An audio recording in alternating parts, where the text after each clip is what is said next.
Hey everyone, it's Josh from Blockchain DXP and you're listening to the Crypto and Coffee Date podcast, and today is the 9th of Feb 2023 and the prices of Bitcoin, Ethereum and Binance BNB and pretty much the top cryptocurrency market has gone down since the last 24 hours. The global cryptocurrency market is down by 1.78%. Now I was really hoping that the global cryptocurrency market crosses the $1.10 trillion mark, but let's see how the weekend turns out to be. Now in today's episode, guys, we are going to be talking about NFTs on the Bitcoin blockchain network. Now look guys, when Satoshi Nakamoto did write the Bitcoin white paper, he did have other use cases beyond making payments. Now looks like NFTs on Bitcoin blockchain has gained a lot of momentum, and as of today, over 13,000 NFTs called as Ordinal NFTs are on the Bitcoin blockchain. Now if you're someone who is not sure about it, what I'd really recommend you to do is Cassie Rodimer is the guy who is behind it. So look at Ordinals' website, and in the podcast, I'll also recommend the podcast that you can listen to in order to get a technical understanding of how NFTs on Bitcoin blockchain work. Now look guys, the Bitcoin maximalists are definitely not happy about it, but at the same time, there are certain Bitcoin maximalists who did not like the idea, are kind of okay with having NFTs on the Bitcoin blockchain network. Now you should know that Bitcoin did have an update in its underlying protocol, and that's where Taproot's North signature kicked in, and because of that, NFTs on Bitcoin blockchain is definitely possible. Now in today's episode, I'll very briefly go ahead and talk about it, because it is a very technical topic and it'll take me at least an hour or so to go ahead and explain it in detail, but nonetheless I'll give out very basic level information on how it works. The second news and the massive news is about the oldest cryptocurrency exchange, and looks like they are facing probe by SEC or US Security Exchange Commission. So we'll very briefly go ahead and discuss what implications could that have. Now we also have some news regarding Brave browser, that they have partnered with Solana. So really interesting and positive development. Now guys, in my yesterday's podcast, I did talk about Dubai's VARA, that is Virtual Asset Regulatory Authority. They did release some guidelines. Now once you read through the report, it does actually states that Dubai is banning privacy cryptocurrencies. So definitely not ideal, particularly for privacy coins such as Monero, Zcash and quite a lot of other. So quite a lot to cover in today's episode. Now so far as UAE is concerned, like we do in every Crypto and Coffee Date podcast, I'm going to be discussing two news from UAE, and both the news are events that I'm conducting in the month of March. And the sessions are completely free. The first session is called as Metaverse, the Hype Reality and New World Order, and this takes place on the 3rd of March, and the second session is PESTLER analysis on Bitcoin. So it is political, economical, social, technological, legal, environmental, and religious analysis on Bitcoin. Now look guys, I tend to use PESTLER analysis for stable coins, for central bank digital currencies. You can do it for pretty much everything because it does provide a very comprehensive outlook of an industry. So a lot to cover in today's episode. So let's kickstart with today's episode. Welcome to the Crypto and Coffee Date, the daily podcast that keeps you up to date on all latest developments in the world of cryptocurrencies, blockchain, and NFTs. Join us Monday to Friday as we kick off your day with a cup of coffee and a deep dive into the exciting and rapidly evolving world of digital assets. We'll cover the latest news and trends in the cryptocurrency and blockchain space, as well as delve into the growing world of NFTs or non-fungible tokens and Metaverse. Plus, we'll keep you updated on the latest developments from Dubai, UAE and the wider Middle East region. Whether you're a seasoned crypto enthusiast or just getting started, Crypto and Coffee Date has something for you. Our expert host will provide insight and analysis on the most important topics in the industry and help you stay up to date on the latest developments. They'll bring you interviews with leading figures in the crypto and blockchain space and explore the ways in which these technologies are changing the world around us. From the impact on traditional financial systems to the potential for revolutionizing industries and transforming societies, we'll cover it all on Crypto and Coffee Date. So tune in and join us for a daily dose of Crypto and Coffee Date, and let's stay ahead of the curve together. We'll start your day off right with the most important news and insights from the world of cryptocurrency, blockchain and the Metaverse, and help you navigate this exciting and rapidly evolving landscape. In Crypto and Coffee Date, the daily podcast covers the latest developments in the world of cryptocurrency, blockchain and the Metaverse. We'll also bring you updates on the latest news from Dubai, UAE and wider Middle East region. This also includes a range of topics such as developments in the local and blockchain industry, including new projects and initiatives, regulatory updates, and policies related to cryptocurrency and blockchain in the region, local and regional events and conferences focused on crypto and blockchain, interviews with leading figures in Dubai, UAE and Middle East crypto and blockchain community, coverage of any significant news or events related to cryptocurrency and blockchain in the region. By covering these local and regional developments, in addition to the wider world of cryptocurrency and blockchain, Crypto and Coffee at 8 aims to provide a comprehensive overview of the industry and its impact on the Dubai, UAE and Middle East region. Now before we kickstart today's episode, I have an important message, so check this out. Firstly guys, Startup OI is global one tech platform for tech. It offers global high-paying tech jobs with flexibility in working time and location, global free tech events and tech networks to connect with global like-minded engineers. A brilliant platform to listen to the tech experts in Metaverse and to grab their insights. Now listen, all you have to do is download the app Startup OI. If you're using an Android version, go to Google Store and App Store for iOS devices. Alternatively, you can also click on the show notes below to download Startup OI. Next, guys, listen, if you're into fitness, if you're into adventure, if you want to do something wild but still want to keep your health in check, there is a new podcast in town, a podcast focusing on obstacle course race in the Middle East. The podcast is called Rise in the Obstacle Course Race, and Rise in the Obstacle Course Race podcast is a peer-to-peer community-driven podcast where they talk all about obstacle course race in the Middle East, from Sandstorm to Spartan Race, from Tough Mudder to Desert Warrior Challenge, and also the Government Gov Games, and quite a lot more. The podcast has interviews with athletes locally and internationally to get inside scoop on how athletes prepare for obstacle course race. In the podcast, they also talk about interesting stories on why they are motivated to do obstacle course race. And that's not all. They also plan to release 7 NFTs. And these NFTs are no ordinary. These NFTs will represent every emirate in the UAE. And listen guys, these NFTs are going to be absolutely massive. So do one thing, go to Spotify, go to iTunes, go to any leading podcasting platform and search for Rise in the Obstacle Course Race podcast.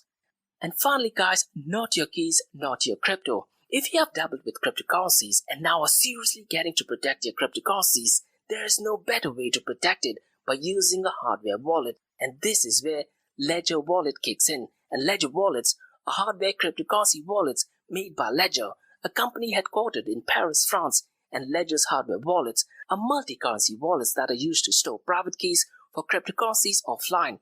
And Ledger offers 2 hardware wallets, the Ledger Nano and Ledger Nano X wallets. They are world-class experts with extensive crypto security backgrounds. They continuously look for vulnerabilities in Ledger products in a constant effort to improve the level of security. Now, in today's world, securing these digital assets is a critical challenge, and this is where Ledger kicks in. So click the link below to buy your hardware wallet and support this podcast. It is a brilliant way to support this podcast. So what are you waiting for? The link is in the show notes below. Now guys, since you've taken care of that, let's look at the global cryptocurrency market. Now yesterday, the prices of Bitcoin and cryptocurrencies did temporarily pump up.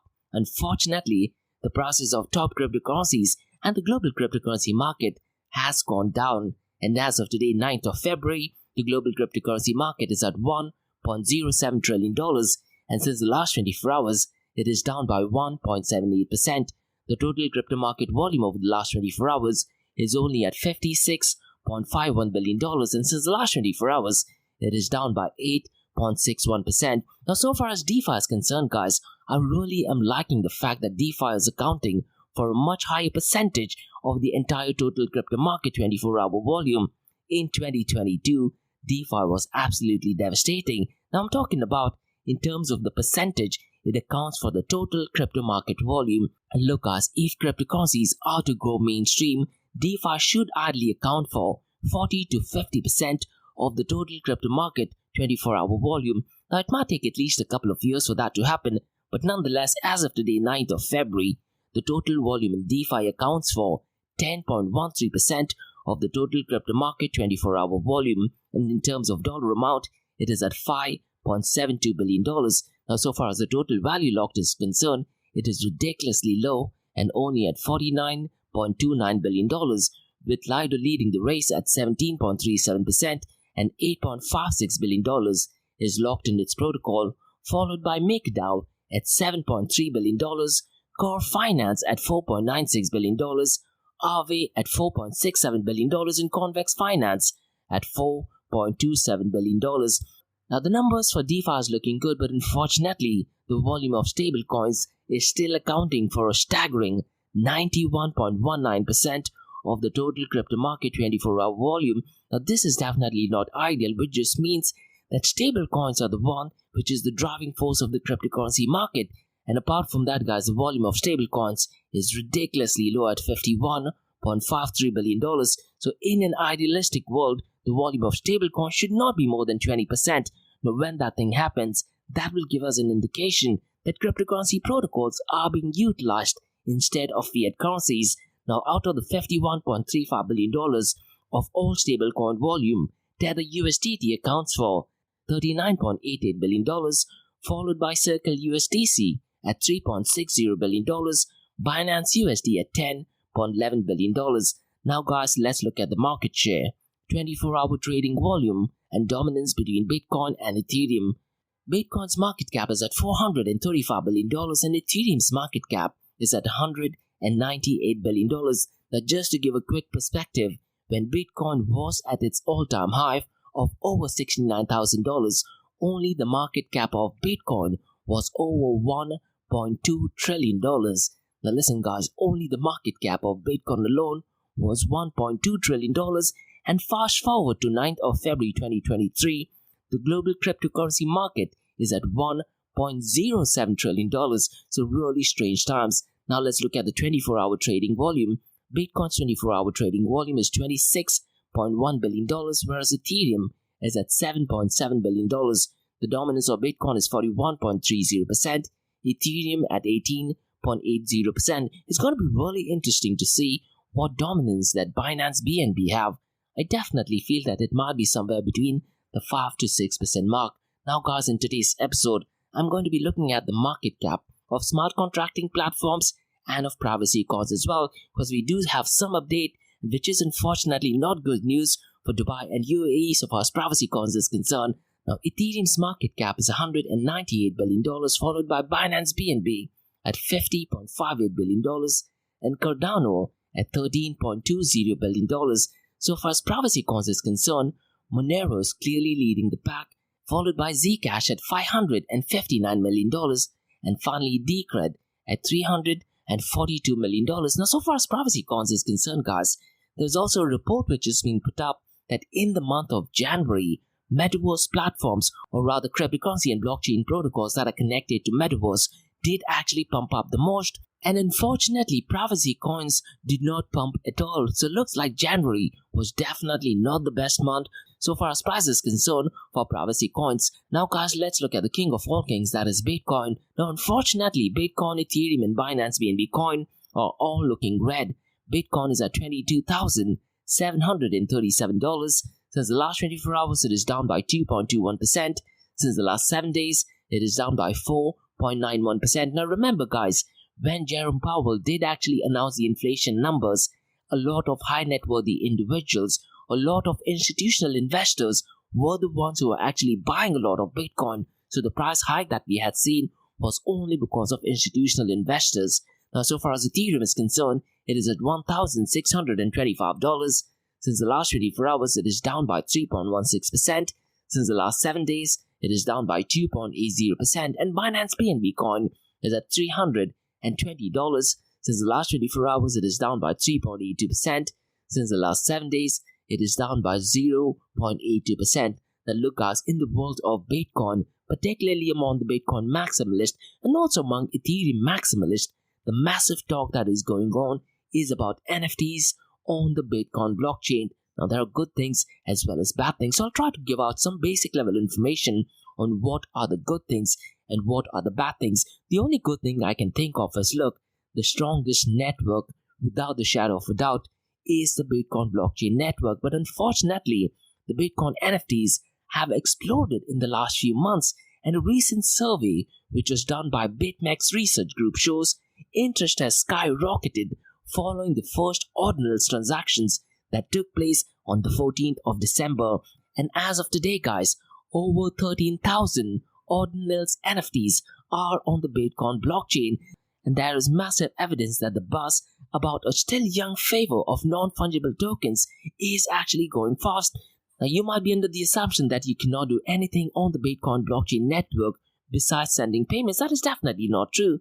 Apart from making NFTs, you can also play games on the Bitcoin blockchain network, and this is scary. Now, what I'd really recommend you to do is, if you do want to listen to some technical information on how the Bitcoin blockchain network works, Bankless has, if not one of the best videos explaining how ordinal NFTs on the Bitcoin blockchain network works. So what I'd really recommend you to do is go to YouTube, listen to the Bankless podcast, because they go ahead and explain in detail as well as the technical elements, and the host did a phenomenal job in asking the right question. He also asked Eric Wall, who's kind of the technical expert in NFTs and also a technical expert in Bitcoin and Ethereum. Along with that, there was also the Bitcoin developer Cassie Rodmore, who did try to give out explanation on how ordinals work on Bitcoin blockchain network.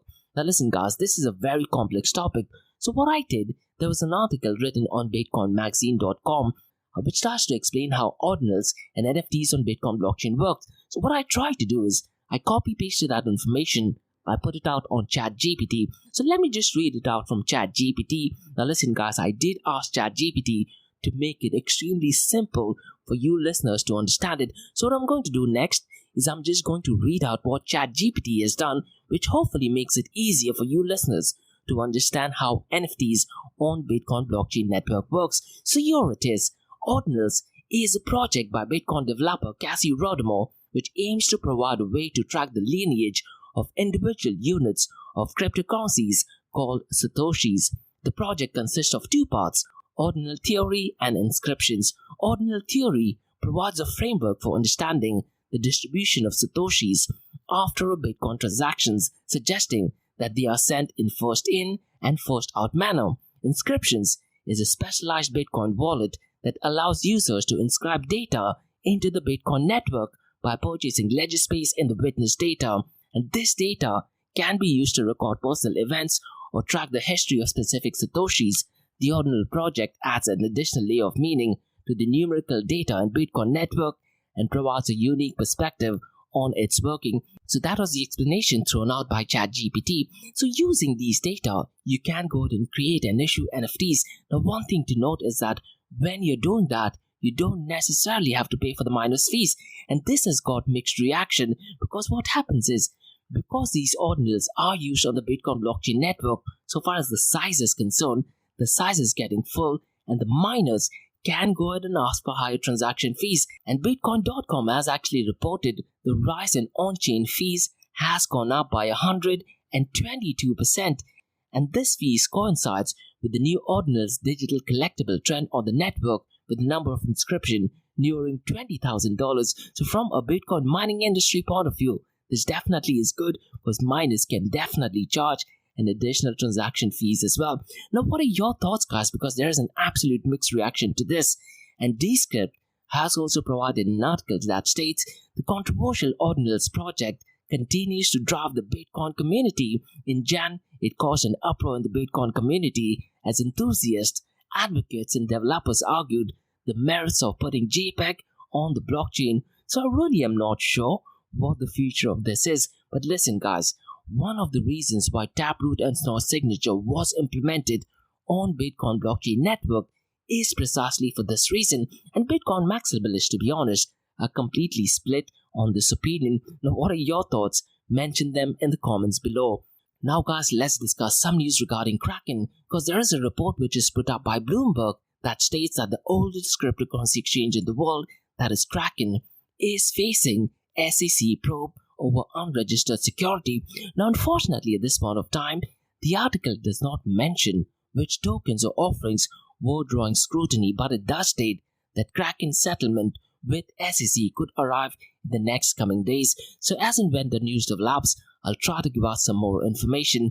On my Crypto and Coffee at 8 podcast, I did talk about Kraken shutting its office in Abu Dhabi. So it's kind of like a mixture of reaction, considering the fact that Kraken is the oldest cryptocurrency exchange in the world. Now technically guys speaking, the oldest cryptocurrency exchange is not Kraken, but it is Karsa Exchange, which is from Dubai, UAE. If you look at the license date, Karsa Exchange from Dubai, UAE did actually get the license few weeks before Kraken actually got the license, and this is going back to 2011. But Karsa Exchange, they did face some problem, and hopefully I'll try to get the CEO of Karsa Exchange and try to get out more information. Now guys, let's talk about some interesting news regarding Brave browser. And Brave announced via Twitter that Solana dApps is now supported on Brave, and this is for iOS and Android users. And the tweet also states that in addition to storing, sending and buying SPL tokens in the wallet, Brave users can seamlessly access top Solana dApps such as Magic Eden, Orca, Jupiter Exchange, and quite a lot of other, and even to perform DeFi and NFT related transactions on both the mobile and web versions. Now this partnership may sound great, but to be honest guys, this partnership should have happened at least 5 to 6 years ago. Now granted, at that point of time, Brave browser was not functioning as well, but in the cryptocurrency world, these kind of partnerships may sound great, but is it something that you'd want to hear in 2023? I really am not sure, but nonetheless positive development from the cryptocurrency world. But if you talk about these partnerships at a macro level, I do think that it is outdated.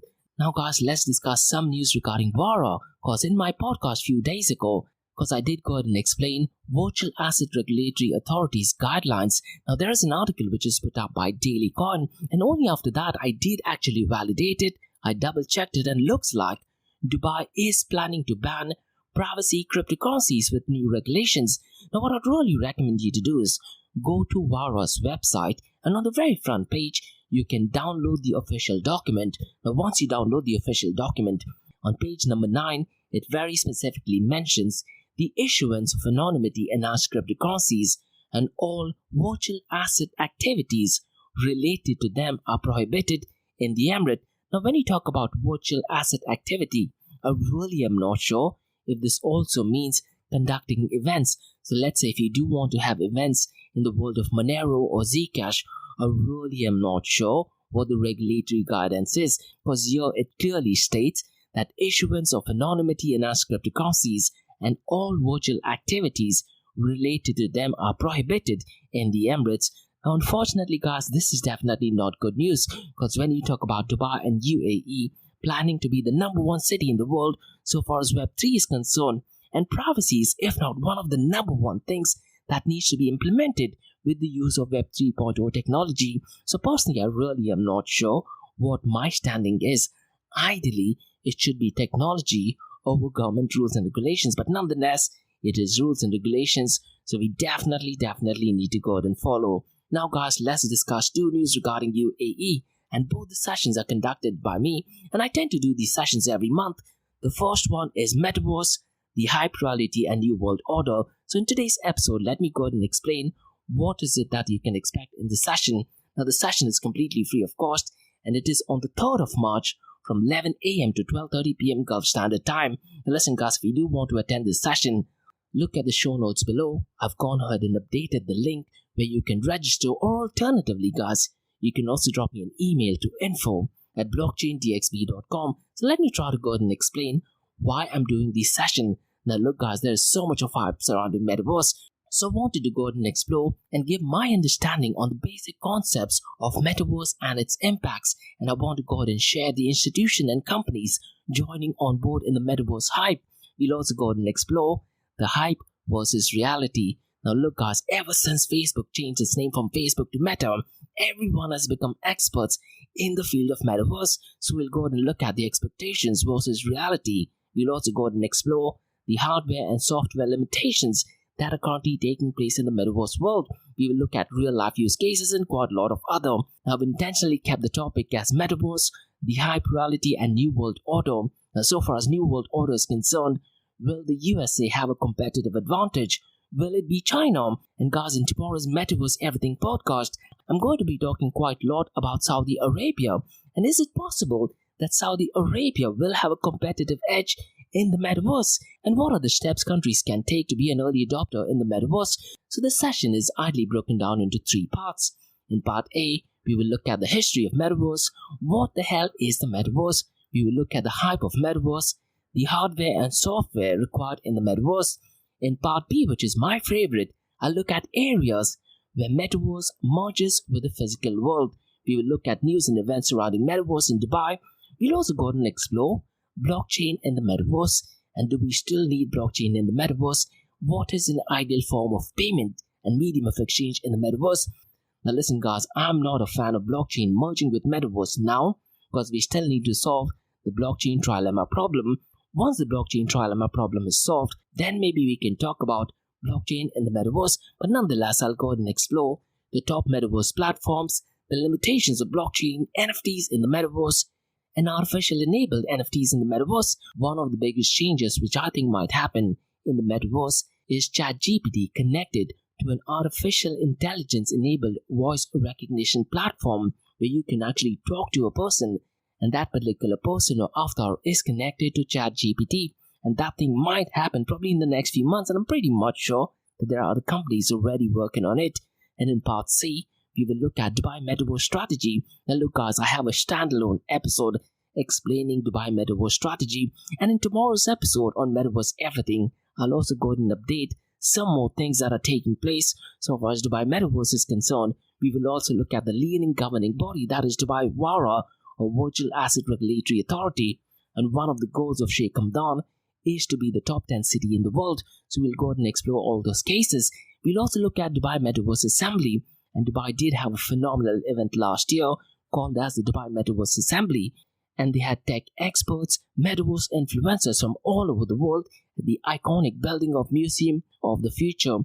And I'll also go ahead and talk about networking and quite a lot more. So the session is completely free of cost. Now on the very same day, on the 3rd of March, I do have another session called the PESTLER analysis on Bitcoin. And PESTLER analysis, guys, stands for political, economical, social, technological, legal, environmental, and religious analysis on Bitcoin. Now look guys, I think we can do this analysis on stable coins, we can do it on Ethereum, we can do it on other cryptocurrencies, you can do it on Metaverse as well. So I plan to do PESTLER analysis on other things as well. Now this session takes place on the same date as the Metaverse, Hype Reality and New World Order, but it is in the afternoon at 2 p.m. to 3:30 p.m. Gulf Standard Time. And look guys, look at the show notes below to get the registration link. The registration is completely free of cost.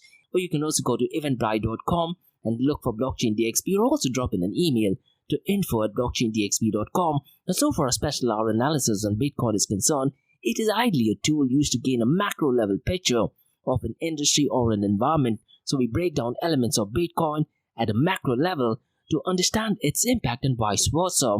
So we'll be discussing each area in detail. Now so far as politics is concerned, we will look at is Bitcoin apolitical. Now look guys, Bitcoin was created as a movement towards separation of money and the state. Now when that thing happens, I really am not sure. It might take at least a couple of decades, but until then, politics and politicians do have a very powerful play in the trajectory and direction of Bitcoin.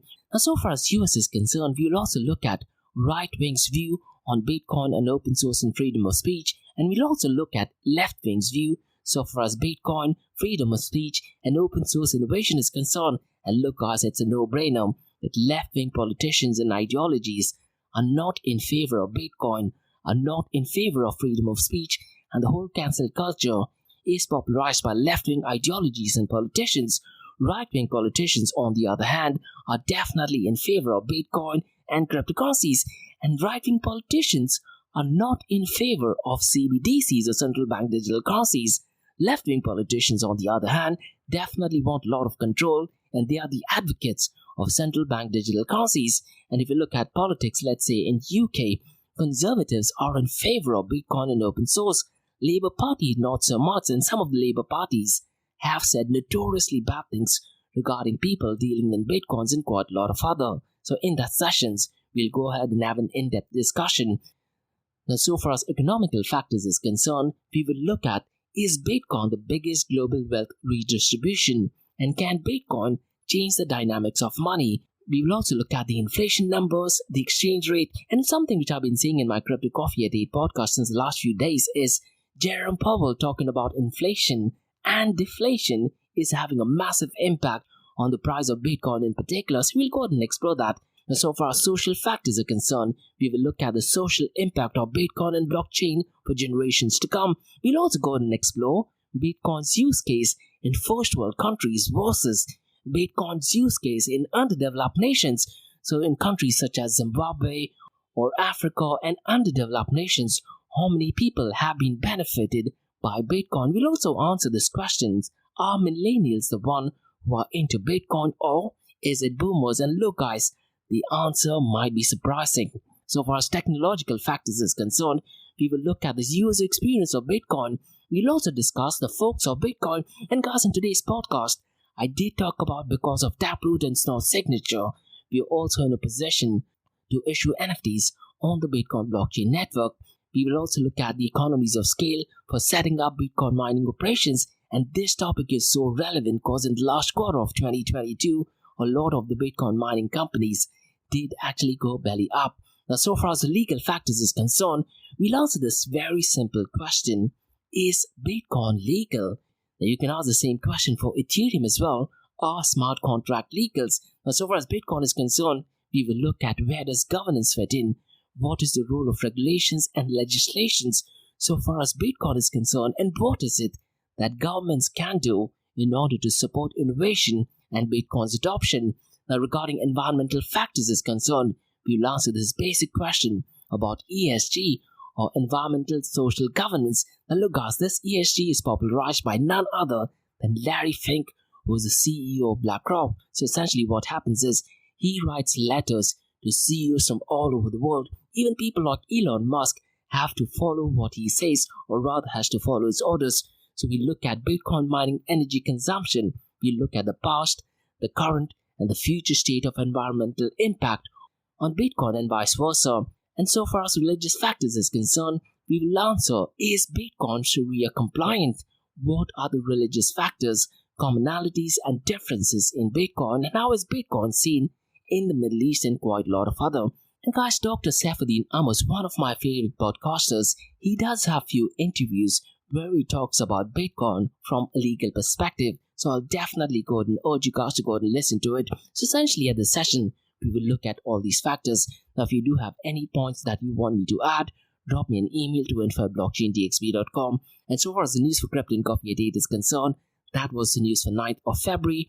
So that's all for today, guys, on the Crypto and Coffee at 8 from Blockchain DXP. In case if you have any feedback or suggestions, please drop me an email to info@blockchaindxp.com and check out my website www.blockchaindxp.com, and also check out my other website area2071.com that talks everything about Metaverse. And if you like listening to this podcast, please click on the follow button, give it a 5-star rating, and share the word across. Now for the next few minutes is going to be an Ask Me Anything series where you listeners can ask any questions regarding Bitcoin, blockchain, beyond blockchain, cryptocurrencies, NFTs, DeFi, and Metaverse. So let's kick start with the Ask Me Anything series.